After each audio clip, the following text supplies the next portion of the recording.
Hello my fellow gamer, it's Griffin here and welcome back to another POE 2 video. Today I'm happy to share with you my level 93 Lich Minion Specter build that is shredding the Pinnacle Endgame. Our character is very tanky, has 15,000 energy shield, has 5 extremely powerful Specters that deal both physical and chaos damage, and they make T15 and T16 maps corrupted and irradiated look easy. The build is very effective against tier 3 Zesht, tier 3 King in a Mist, managed to unlock all 10 boss map points to be able to start collecting calamity fragments from defeating citadel bosses, and they are selling for very good currency. We also have additional minions that will buff the damage of our Specters and will absorb a lot of damage in the process. The build is a variation of the Infernalist build presented in my previous video, and I wanted to test how these Specters perform using the LICH Ascendancy. So I defeated the Trial Master again, unspec'd the Infernalist points and selected the LICH Ascendancy. There is no doubt the Infernalist gives us more spirit, more energy shield, and an additional minion, the Loyal Hellhound, that always ignites enemies and with proper support can inflict powerful fire exposure. So why even bother with the LICH Ascendancy if that is the case?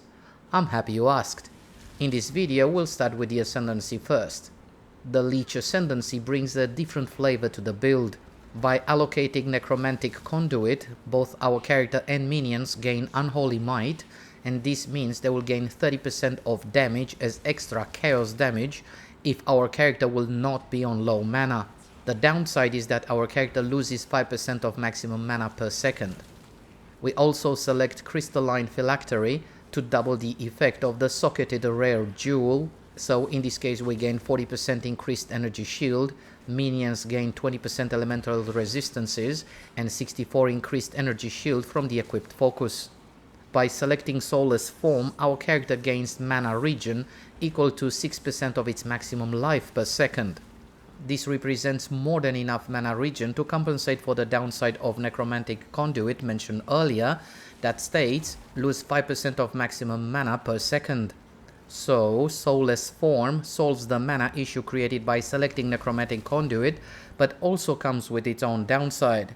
10% of damage taken bypasses energy shield. Considering our character has a lot of energy shield but small amount of life, 10% of damage taken bypassing energy shield would represent a serious survivability issue. But no worries, we have a solution, by selecting the amazing node Eternal Life. This node is outstanding, fantastic, OP, whatever you want to call it, and states your life cannot change while you have energy shield. This means that no damage can bypass energy shield, including poison or bleeding.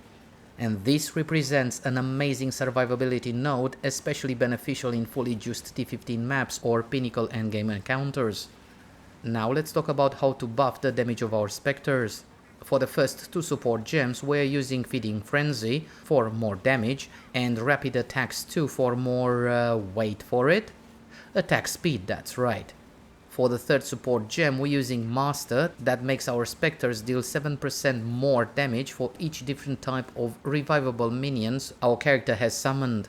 We're also using Bleeding 4, and that will make our Specters deal 30% more damage against bleeding enemies but cannot inflict bleeding themselves.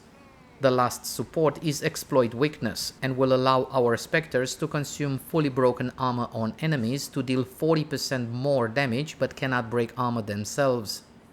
This is a lot of multiplicative damage, but how do we get our Specters to deal more damage against bleeding enemies and to consume fully broken armor for even more damage if they cannot inflict bleeding or break armor themselves? Excellent question. As mentioned earlier, we have 4 different types of revivable minions active, like Skeleton Warriors, Skeleton Sniper, Skeleton Reaver, and for all these minions we have the following support gems. Poison 3 for 60% chance to inflict poison, Corrosion that breaks enemies' armor based on the 80% of poison damage dealt, and the third support is Bleeding 3 for 100% chance to bleed.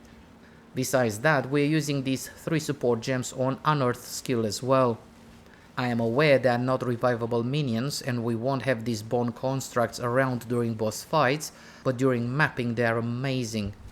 You can hear during boss fights the audio cue when the enemy's armor is broken and then consumed so fast by the Specters for more damage, and then fully broken again by the revivable minions, creating this cycle when our minion army works as a unit to defeat the boss in seconds. Since the Infernalist build in the previous video, our character gained 2 more levels and we removed these minion life nodes and minion resistance node here, and we added these minion damage nodes and minion damage and life. We've also selected Whispers of Doom to be able to apply an additional curse. We've equipped 3 curses, but the enemy can only be affected by 2 in the same time. The main ones are Despair to lower enemies' chaos resistance, and the second one is Vulnerability that will help in breaking enemies' armor more easily by reducing monsters' armor by 16,228 at level 19 gem and lasts 7.2 seconds. The third curse is Temporal Chains and is equipped just in case for bosses that are quite mobile, slowing them down significantly. All 3 curses have for support Heightened Curse, Focus Curse, Curse Ground and Efficiency 2. We are using Efficiency 2 on the Unearth skill as well, because we'll make the supported skill have 40% less cost, and this helped tremendously considering our character and the minion army gain the Unholy Might damage bonus while our character is not on low mana, in other words, while our character is not below 50% of maximum mana. Regarding gear changes, we've upgraded the body armor that no longer has both armor and energy shield, but instead has significantly more energy shield and slightly more spirit. In case you haven't seen the previous video and wondering where we can find these specters, there is one in the interlude area, Ashen Forest, a giant ant called Frozen Mandibles, and once defeated we can trap his essence into a specter gem. In case you want to know more about the reservation efficiency of minion skills and ways to raise the Specter gem to level 29+, I will have a link in the video description to the previous video, the Infernalist build, where we discuss about this in detail. To summarize the gear section, we're using a Rattling Scepter with +4 to all minion skills, 180 spirit and minion life. A helmet with a lot of energy shield, elemental resistances and +2 to all minion skills. Gloves with energy shield, resistances and intelligence. Body armor with spirit and a lot of energy shield. Focus with energy shield, resistances and preferably +2 to all minion skills, however this version of the focus would be quite expensive. Rings with resistances, rarity of items found and life. Amulet with +3 to all minion skills, energy shield, rarity of items found and ideally spirit to be able to summon even more specters. Darkness and Throne belt with a very important line. This item gains bonuses from the socketed items as though it was a helmet. Also 90% or higher increased effect of socketed items. For boots we're using Bonds of Wool that offer up to 30% increased reservation efficiency of minion skills, and regarding charms we're using charms that give immunity to freeze, stun and ignite. Feel free to access the Mobalytics link in the video description regarding gems, gear, passive skill tree and Ascendancy. Conclusion: the Lich Physical and Chaos Ant Specter build is astonishing. Is extremely strong and tanky, able to go against most Pinnacle Endgame content, being very efficient at boss farming while chasing those special unique items.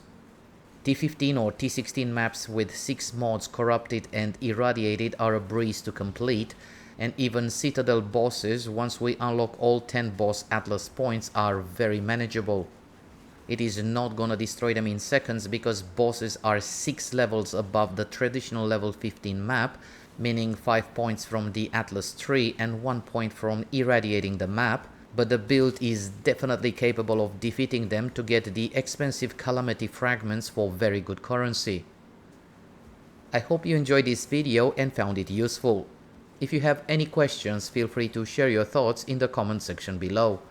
If you enjoyed it, feel free to give the video a like and don't forget to subscribe to get notifications about new content uploaded on this channel. Thank you so much for watching. All the best. Bye.